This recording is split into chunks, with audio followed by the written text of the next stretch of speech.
si Toby talaga yung dachshund yung pinaka madaling alagaan.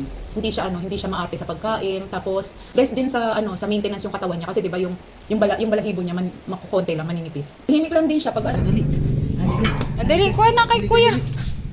Na kay kuya Tonton, dali. Alis na. Oh, alis na. Dali na. Ayan, dali po ating mga to. Pagdating nyo, malinis na kayo, ha? So, iniisip ni Pochi, baka i-abandon na kami. O, yung paa niya. Yes po. Bye-bye, baby. See you in a while. Bye-bye, Elmo. Ingat. See you later, baby. Tsang. O, dyan ka lang. Huwag kang matatakot, ha? Sige na, pa. Hello, mga lababski. Happy Saturday. Welcome back to another video dito sa Miss N's Diary. Mga loves, wala na naman tayong pasok today. I'm so happy. And then, for now, banding ulit tayo sa ating mga doggies. Magkukwentuhan tayo. Mag-share ako kung alin ba ang mga doggies na madaling alagaan. O naman. Tapos, syempre, mag-feeding tayo sa kanila maya-maya. So, kaya, dyan lang kayo mga lababski. Keep watching. Sa mga hindi pa po nakaka-subscribe, mga lababski, baka naman, padaan-daan kayo dyan, ha? Pindot-pindot na ng subscribe button. Tayo ay ngayon ay nasa 20 na mga lababski. Ayan ha, 20 mga lababski. Dumagdag naman kayo, nakakaloka naman kayo mga lababs. Ayan, so dyan lang kayo mga lababski. Dito lang din kami ng aking mga doggy-doggies. Nyo dyan. Papagupit lang si tatay. O ikaw. Papagupit lang si tatay eh. Ayun na si tatay oh. Bye tatay. Ingat tatay. Struggle si tatay sa paglalak. Ayun tay. Ayun. Successful. Yung dalawa. Yung dalawa. Prepare tayo ng ating Joffy. Ayan. Pack. Ayan lang yan mga lababski. Meron lang tayong dripping charot-charot dyan. Diba? Sana wag ma-over puno. And tapos lalagyan ko lang siya mga lababski ng keras. Diba? Yun lang. Wala nang sugar yan mga lababski. Nasanay na ako. Bakit? Oh, ba't ka umiiyak? Magpapagupit nga si tatay kasi mahaba na rin yung niya. Yung buhok niya. Diyan ka lang. Dito lang tayo. Mamaya kukuhain tayo nung maglilinis sa inyo. Na, Toby. Huwag na umiyak. Halika na. Uy, ano yung naamoy mo dyan? Ano yung naamoy mo? Ha? Ano yung naamoy ni Toby? Bakit?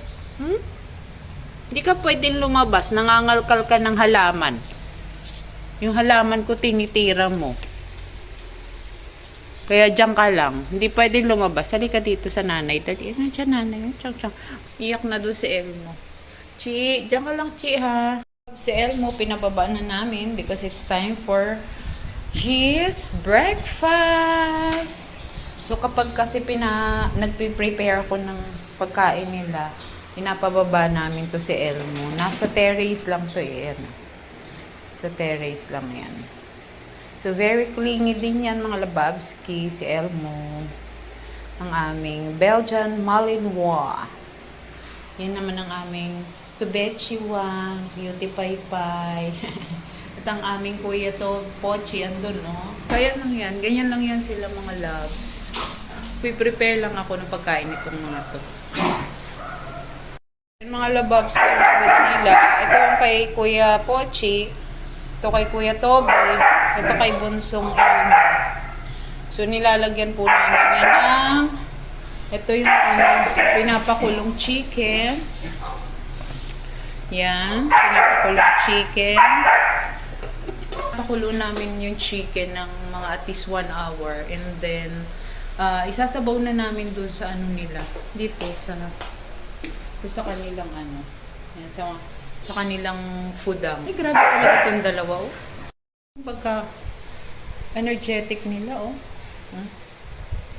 Hala. Magkakasakitan yan. Dahan lang kayo, na hindi kayo magkasakitan. Oh. Masyadong ano to si Elmo eh. Kuya Toby, wag kang magpapakagat ng malakas. Si Elmo kasi pag naglalaro yan, yung laro niya, malakas pa rin yung ano. Oo, nababangga nyo na si Kuya Pochi. Anong ano niyan? Mamabilauka ka na ng tubig. Tapos mga loves, tignan mo siya. Oh. Ang kalat kasi niya. So, ayan. Yung kanyang mga footprints in the sun. I think it's time for their, okay na siguro itong kanilang, ayan. Okay na yan. So, off na natin. Prepare lang ako mga lababski, ha. Diyan lang kayo.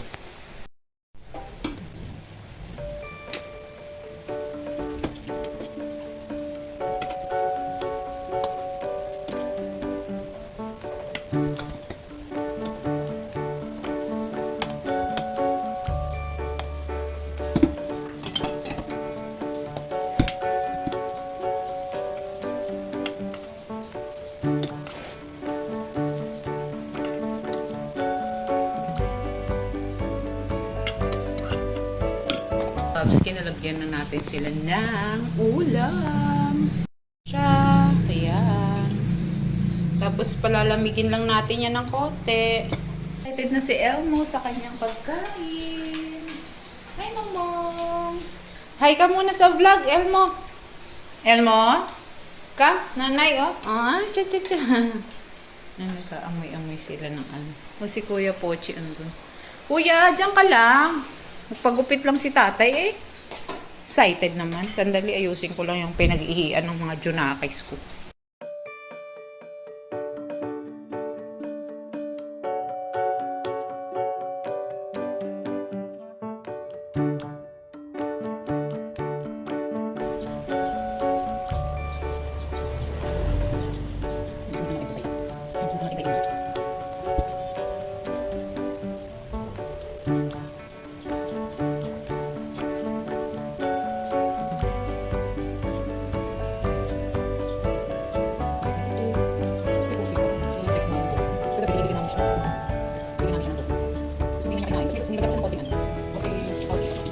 Labs, tapos na natin ayusin yung pagkain ng mga junakis natin. Ito na siya. Ito yung kay Elmo, kasi malaki yung serving sa kanya kasi malaki siya. Ito yung kay Toby, ito naman yung kay Pochi. Tapos imimix ko pa po yan mga lababski. Imimix natin yan.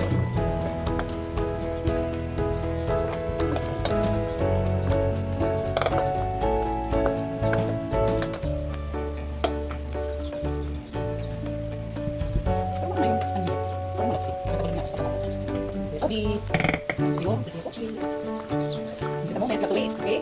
Latuloy ka ba?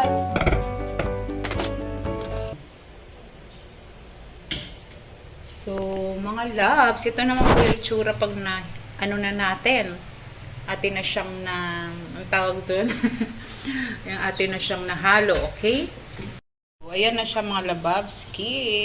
Ayan, okay? Lang po mga loves ang pagpe-prepare natin ng foods ng ating mga junakis.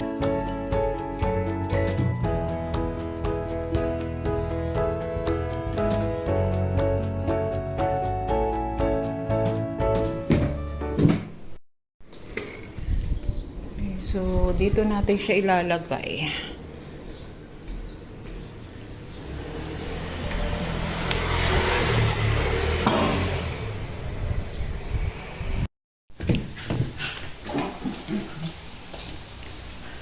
Then, we have to get naman yung kanyang food. Ito na. So, akyat na tayo. Dali. Food ng ating baby. Imong-imong.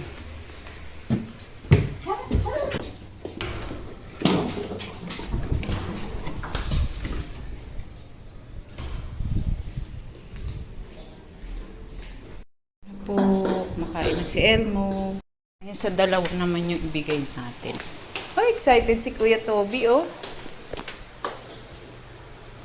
Ito yung kay Kuya Toby. O, Chi, halika na, Chi. Ay na ikaw. Kasi maliligo kayo. Pochi. Love, si Kuya Pochi, ano siya, picky eater siya. So, tingnan mo, ayun pa rin siya, oh. Hindi siya kumakain. Yun. In the meantime, yung nanay naman muna ang kakain. Ano, hello? Ang lagay sila lang kakain. Diba? Itutuloy ko lang yung aking almusal, loves. Tapos, malamig na yung kape ko. Ano pa? Diyos mio, marimar. So, ito yung almusal natin ngayon. Hindi tayo nag-Quaker oat. O, diba? So, ayan. Fuwa-fuwa, bikini man, back.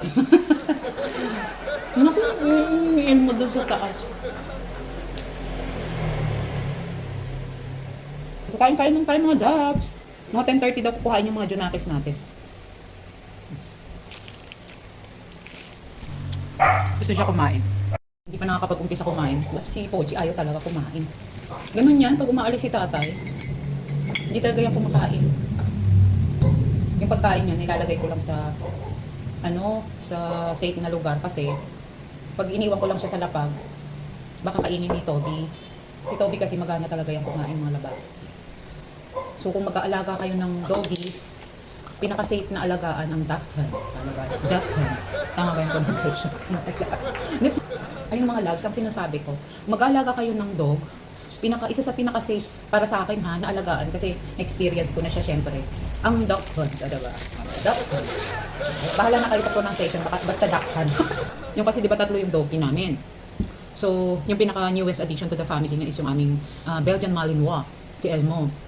So, yung pinaka-first si Pochi, yung Lhasa Apso. Second, si Toby, yung dachshund namin.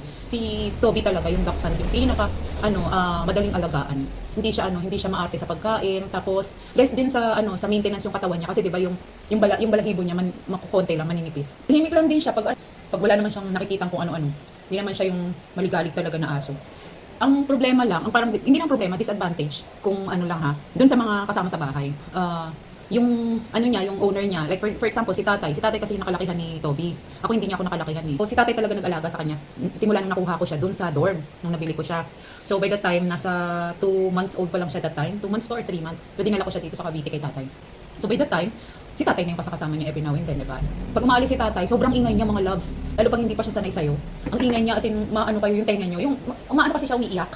Pag umaalis yung owner niya, iiyak siya talaga. So, as in talaga sakit sa tenga. Bakit po? Nangyayari. Inom ka ng water, dali. Inom ka ng water, Toby. Dali na. Inom ka ng water, ha? Huwag mo na abangan ng pagkain ni kuya. Kasi mamaya pagdating ni tatay, kakain yan. So, yun lang mga love. So, kung halimbawa lang, na mag-aalaga kayo or kukuha kayo ng pet nyo na aso. So, yun lang. Masasuggest ko, dachshund. Okay din naman sila. Sa Apso kasi, din siyang alagaan. Sa totoo lang kasi sila sa Apso, parang may isip siya eh. So, tsaka very mature yung niya, yung ugali niya. Tsaka very din siya, reserve ang tawag doon, 'di ba? Yung hindi siya yung kumbaga sa tao, siya yung medyo may pagka-social. O gano'n. Siya yung hindi siya yung tipong sa pagkain. Like for example, naghahanda ka, hindi siya super excited. Nandiyan lang siya, nakabantay lang siya. Itong si Dachshund, babantayan ka, ikot ng ikot yan. Ganon din si Malinois, si Belgian, ganon din siya Pero si Pochi, siya, yun, tahimik lang siya. Tapos, meron siyang, may isip siya na, yun, isi-share ko lang yung example ng kung bakit ko nasabing responsible si Pochi, tsaka may isip siya. Kasi one time, natutulog na si tatay. Kinuwento rin sa akin ni tatay ito, ni Tay Mike. Kasi nakaigip na siya noon na. Tapos, maya-maya sabi niya, parang, may kumakalabit sa kanya. Ginigising pala siya ni Pochi. So, hindi niya lang inintindi. Ang ginawa niya, tulog ulit siya. Tapos, si Pochi, maya-maya andyan na naman. Hindi na naman makali. Talaga siya, ginigising. Tapos, I think, pang third time yata na ginigising siya ni Pochi, gumangon na siya. Tapos, nung gumangon na siya, si Pochi, dinadirect siya papunta dun sa yung sa box na plastic mga lababski, yung ba tawag dun? Mega box ba tawag dun? Dinadirect siya dun ni Pochi, tumatahol si Pochi dun, tapos tinuturo ni Pochi yung dun sa area na yun.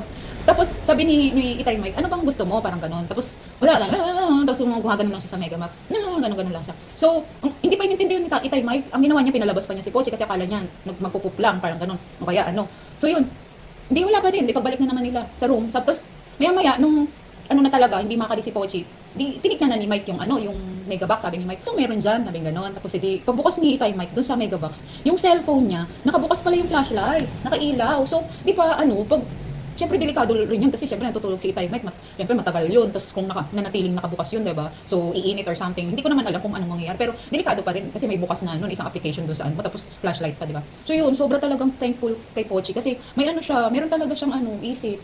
May isip talaga siya na very responsible siya. Tapos, another niya, may time, yung time ng gising ni Itay, ginigising niya, alam niya na kung anong oras si Itay igigising. Maano talaga siya, maano si Pochi. So, yun lang mga loves, kung gusto niyo mag-alaga ng aso, ang maano ko lang, yung Lhasa Apso, tsaka si Dachshund, kasi yung dalawang yan, maganda naman yung combination nilang dalawa. So, isang reserve at isang playful. Si Pochi kasi playful siya, pero may time lang. Hindi siya yung talagang sobrang harot. Siguro nung baby pa siya, nung maliit pa siya, yun. Maharot siya nung baby pa siya, ganun siya ng ganun. Pero ngayon na lumalaki siya, nagkakaedad siya, nagmamature, hindi na siya yung sobrang asa na ba siya. Oo, yun mga loves, yun lang, alagaan nyo, masasuggest ko lang. Belgian naman, yung Belgian Malinois, sweet din sila, tapos clingy, tapos very loyal din sila sa owner nila. Nga lang, sobra silang maligalig, lalo na siguro pag maliit pa, like, itong sa amin, 4 months pa lang siya, sobra niyang maligalig. As in, super maligalig talaga, kailangan ng pasensya. Doon sa gustong adapt ng Belgian Malinois, yun. Mag-ano kayo mga lababski, habaan nyo yung PC nyo. Si Elmo kasi sobrang niyang playful, sobrang makulit, sobrang maligalig, lahat na nasa kanya. Pero sweet naman siya, clingy, tapos very loyal yan sa mga owner. At saka maganda sila for yung mga guard dog. Ano share ko sa inyo, kung meron kayong tanong about sa pag-aalaga ng doggy, hindi naman po ako professional na may alam sa lahat ng about sa doggy. Pero in a way, meron din kahit konting kaalaman based on the experience lang mga lababski. Hindi naman kami professional na nagtitrain talaga ng dogs or any pet. So yun lang, kapag gusto nyo mag-alaga ng doggies, yun yung pwede ko lang i-share sa inyo as of now kasi sila yung nag-alagaan ko na talaga. So yun lang mga loves. In case na gusto nyo pong mag-alaga ng aso or any pet, i-research nyo na lang muna yung kanilang personality para naman somehow, mag-fit din siya sa personality nyo rin or sa pasensya nyo. Yun, basta yun lang yung masishare ko sa inyo for now. So anyway, kung may tanong lang kayo about dito sa mga Junakis namin, let me know lang sa comment section mga lababski. And then, sasagutin ko na lang kayo. Kasi dito sa subdivision namin, merong nag-groom dito na nagpi-pick up sila tsaka naghahatid ng mga doggy. So, 10:30 yung schedule. So, ngayon ay, magti-10 o'clock na, malapit na silang kuhain. Sana bumalik na si tatay kasi si Pochi hindi pa kumakain. Kailangan makakain siya bago doon. Kasi at least, parang mga 3 hours yun bago sila ma-complete na mag-groom talaga yung tatlo. So, anyway, yun lang mga lababski. See you in a while. Dito na ang groomer. Doggy!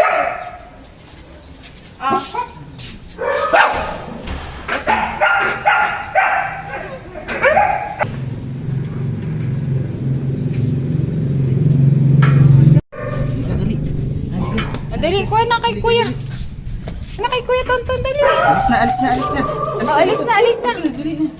Ayan, dali, buhatin mo na to. Dali na, alis na. Ay, hi, babay, top. Baka hindi kasya si Pochi dyan. O kaya pagsamahin mo na lang, kasya ba? Kasya naman po. O pagsamahin mo na. Dito ako sa mag-away. Yuchi, bye-bye. Balik ka agad mamaya.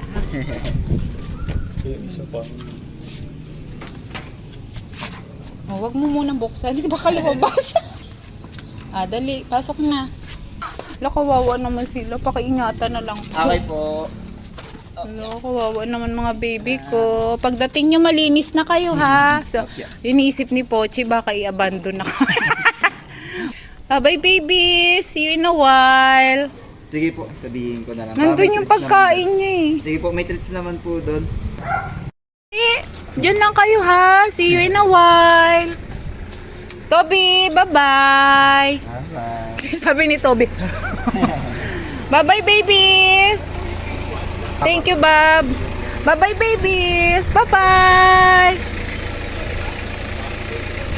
Ginetlak na yung ating dalawang babies. Yung si Elmo daw ay babalikan na lang ng mag-groom, yung nag-pick up. Kasi maliit yung kulungan na dinala nila. So medyo mahaba na si Mungmung natin. So kaya babalikan na lang daw siya. Inuna na muna si Pochi tsaka si Toby na paliguan. Babski! Dumating na yung ating dalawang baby. Si Elmo naman ang kakaunin. Ay, dumating na yung mga babies ko. Ipasok mo ulit da. Ay, ipasok mo na lang sila. Ichi! Achang! Oh, kaya mo? Chichi! Kang. Tapos ma'am pa. Si Elmo. Paano yung toothbrush ni Elmo? Kaso yung tatlo na po dito, ma'am, no? Or, sige po. Mamaya ka na mamaya lang. magpa-sign. Sige po. Pagbalik. Ah. Itong brush, gamitin mo pa kay Elmo. Ay, oo nga po pala. Mamaya Sige mo po. na ibalik, Sige po, ha? sige po. Tapos, doon mo na sa loob, dads, papasukin. Yan, Tapos, papa. ma'am, kaso naman siguro dito, si Edmo, ma'am, no? Saan po? Eto, dito. Kasi hindi pa naman siya ganun kalaki. Or itry. Paano mo siya? Hindi, try natin dito. Teka lang. Kasya po. Kasya na po. Try natin dyan. sige. Ang bango na kaya? Ang bango na? Sus, ang cute-cute na ang chichi namin. Ang bango ng chichi namin na. Ay, chichi. Ay, pinawasan ba yung ano nito?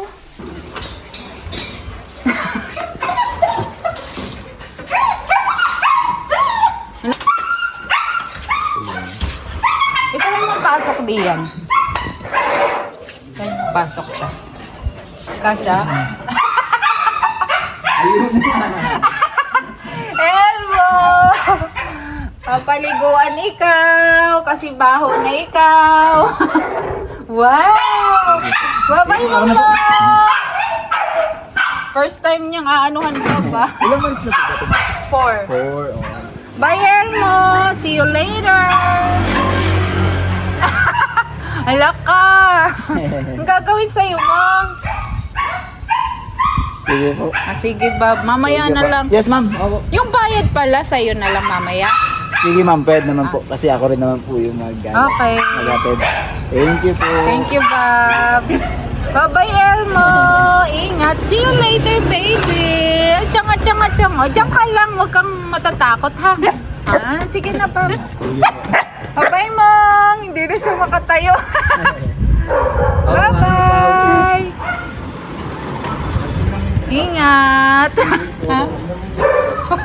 Bakit yung dalawa? Ano nangyari? Ano nangyari sa dalawa? Diyan na kayo. Punta na kayo doon. Madali na, pasok na.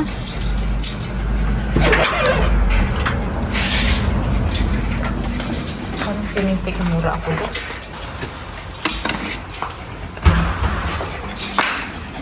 Kala kasi nila laruan.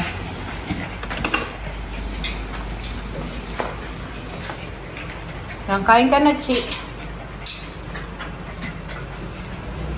Excited much.